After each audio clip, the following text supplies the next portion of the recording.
Alright, so in this video we're going to take a look at the FFJR Junior Style Single Cut Guitar from Firefly. We're going to look at the broad strokes and see some of the specs, and we'll talk about the positives and discuss some of the negatives, and we'll look at how this thing sounds. Let's check it out.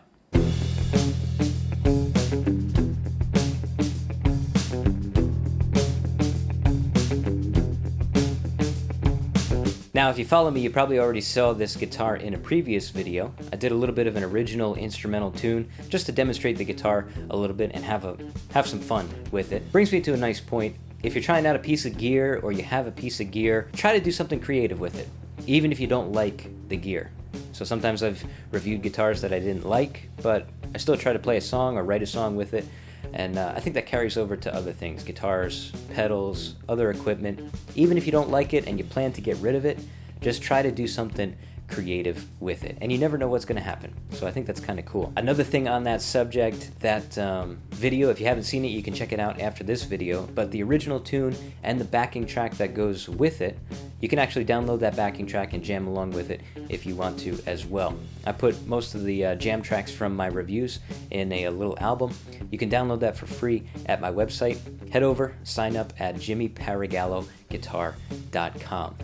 Have some more things planned on that site, some courses that I'm working on over there. So sign up for the email list. Thanks a lot for your support there. Shameless plug, but there you go. So as far as specs go, we could start with the body. We're looking at a mahogany body with a familiar single cut shape.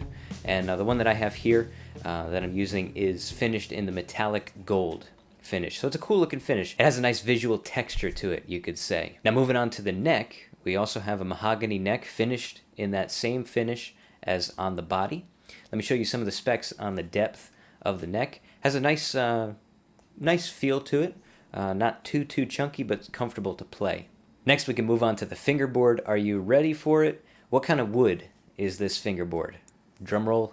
It is, that's right, wood. So according to the specs, this is just a wooden fingerboard. One thing to note, similar to the other Firefly guitar that I reviewed previously, the 338, the semi-hollow style guitar. After first playing that one, you would get kind of like this dusty residue on your fingers, which maybe is some kind of dye that they put on the fretboard.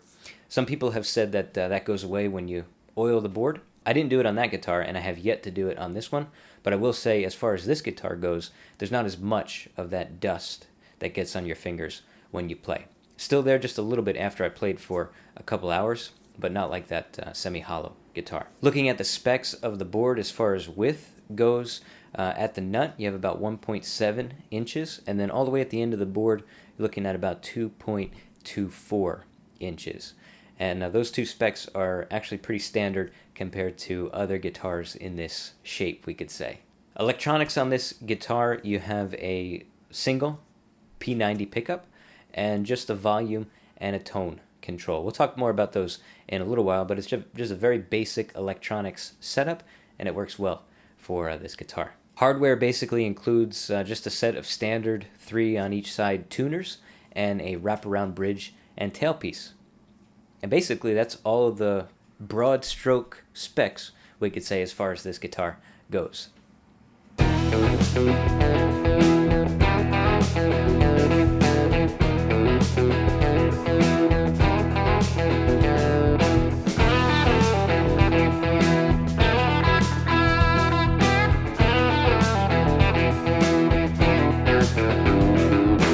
Now let's talk about some of the positives on this guitar. Things that I really like here. Number one, starting near the headstock, we have a set of improved tuners. Now, I don't know if they changed the tuners since the batch of 338s that I got about 2 months ago, but those were a little tough to tune. They were pretty stiff, but on this guitar, these tuners are nice and smooth, and they really do the job very well. Next thing that's really nice about this guitar is the setup around the first position and the nut. First of all, the nut is placed very nicely. There's no gouge marks on either the bass or the treble side where the nut sits on the neck. And also it's set up very well. So the slots are cut nicely. The guitar is set up with 10 to 46 gauge strings when you get it. And pretty much all across the board, first position action is pretty nice. You could go back if you're really picky and file those nut slots down just a little bit to bring the action down, but really for a guitar in this price, I'm impressed with the way the nut is, at least on this example. Another positive is the fretwork on the guitar. Sides of the frets are very nice. It's comfortable to play. Nothing is sticking out. And the ends are rolled over just a little bit. Makes it really nice. And then as far as leveling and playability goes, I found the frets level all the way up and down the board with no dead spots and no odd buzzing or anything like that that was out of whack. The other thing I really consider a positive on this guitar is the finish. Now let me just preface it by saying this. As you guys know, to get these guitars, you have to jump on them pretty quick on Amazon. And you know how that goes. You wait until they're in stock, get them when they're available, because they go pretty quick. Now, I just grabbed whichever ones I could get. I picked this one and a double cut to review, which I'll talk about later on. I wasn't super picky as far as the finish goes. I just grabbed the ones that were there at the time. And I was not expecting this metallic gold to be really interesting. It didn't appeal to me much in the pictures, but I just ordered it because it was there and I wanted to review it. But when it came, I ended up really liking it. I think it's a cool finish. So to me, positive on that. Definitely exceeded my expectations as far as this metallic gold finish goes. And the final positive that I want to mention on the guitar actually has to do with the electronics. I kind of had reserved expectations as far as a single pickup guitar. And maybe like you, I'm used to playing 2 pickup, 3 pickup guitars, and you get a lot of variety with those tones. Now what I really appreciated about this guitar is even though you just have that single pickup, both the volume and the tone control are very responsive. Sometimes you find volume and tone pots that are either all the way up or all the way down. But I found with these, you could actually get quite a bit of variety in the tones. So just by mixing and matching, either pulling the volume down a little bit, bringing the tone up, or vice versa, you can get a pretty nice variety of tones out of just the one pickup. So definitely didn't expect that to be so nice on this guitar, and I would consider that a positive.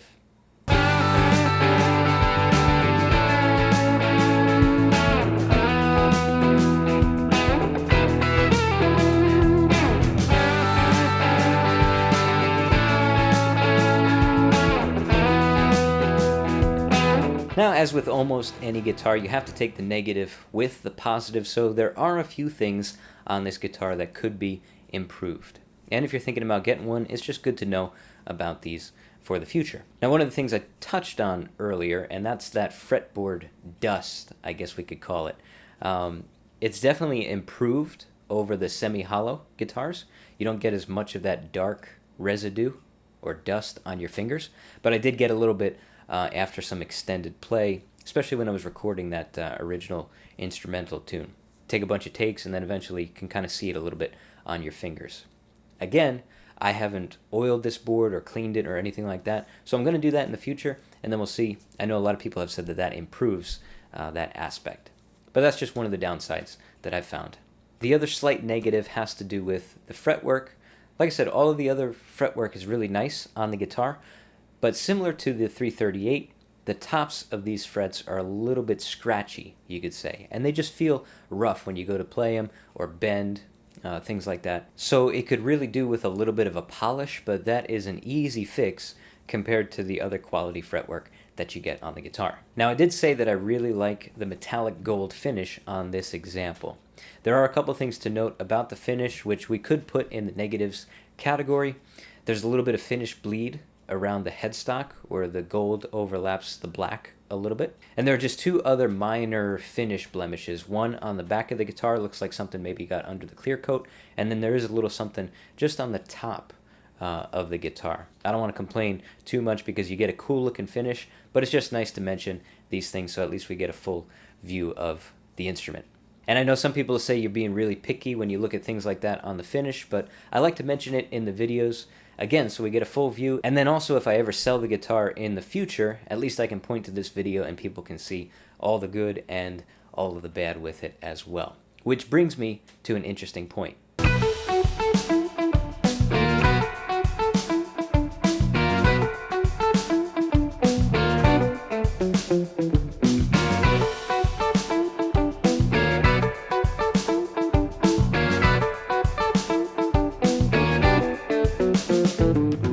Now here is the final negative on this guitar, and it's probably the biggest one. And to me, it has to do with the bridge. Couple points on the bridge. First of all, I'm not a big fan of wraparound tailpieces where you can't adjust the intonation for each string. Maybe you feel a little bit different about that than I do. That's perfectly fine. This is just a personal preference. So the bridge that's on here has set intonation for each string, and you can just pull or push the bass or treble sides with the adjustment screws. One thing I don't like about how this bridge is the way that it ends up sitting after you adjust it. You'll notice that it has this real forward tilt on it. To me, I don't like that. I want to test it out and see if I could put another bridge on here and if that will improve it. I also want to test another bridge for the intonation aspect for each string. This bridge is pretty close. The intonation and the action are nice, but I feel like it could be improved with a different wraparound tailpiece. So that's something that I want to test in the future. Now those are the two big points, that forward tilt on the bridge and then the limited intonation options. The other thing, and of course I'm being picky and this is to be expected because it's the type of metal that you always see on a guitar in this price range, but the hardware is pretty soft. So you got to be careful when you adjust it. Make sure you loosen those strings and adjust the bridge, and even then at least the screwdriver that I was using, you could see it digging a little bit into the metal. But, I mean, come on. For the price of this guitar, not a big deal. It's to be expected, but we like to mention it just because it is a little bit of a negative. Now, I don't know about you, but considering those broad strokes, the specs that we looked at, and adding up the positives and the negatives, I consider this to be a pretty cool guitar. It is fun to play a junior style guitar and get it at a cost of about $119, I think this one was. Again, you're not looking at something that is boutique or of a high name caliber, but Firefly is making some pretty cool guitars. You have all of the basics to put something nice together. You have a good setup in the first position with the nut, very decent fretwork with just a few minor tweaks, a little bit of polishing, and you'll be really above the level of this guitar. Simple but effective electronics, including those volume and tone pots. And the biggest thing that we found was the issues with the bridge. Some of that may be personal preference, but I definitely think that it can be improved with a swap on that tailpiece. And again, I'm going to try that out in the future. If you're interested in one of these guitars, you can always find them on Amazon. Always is a relative word because you got to get them when they are in stock, and they do go quick.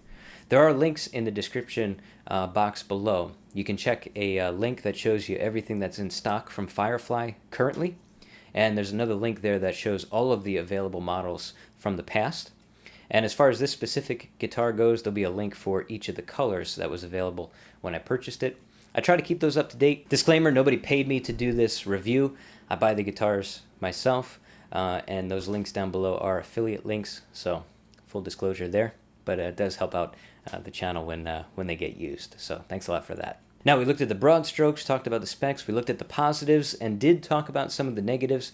Now let's check out some more of the tone tests, and we'll finish out like that.